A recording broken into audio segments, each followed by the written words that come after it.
Pemerintah Provinsi Sulawesi Barat terus melakukan uji coba makan bergizi bagi pelajar. Kali ini menyasar ratusan pelajar SD Negeri 2 Kampung Baru dan SMP Negeri 2 Majene.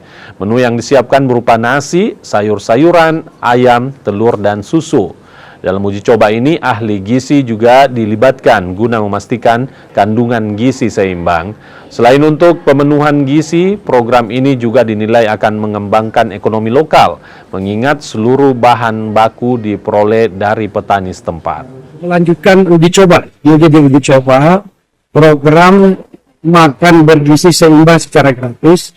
Dan alhamdulillah kita bisa sukses melaksanakan hari ini di Majene, di SD 2 Kampung Baru, dan SMP 2 Negeri Majene.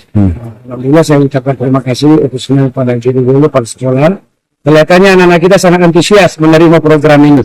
Saya kira ini program yang sangat baik, dan dari uji coba di Majene bahwa khususnya Kabupaten Majene kita sangat siap untuk melaksanakan program ini di tahun mendatang, dan kita Pemda sama mendukung sepenuhnya.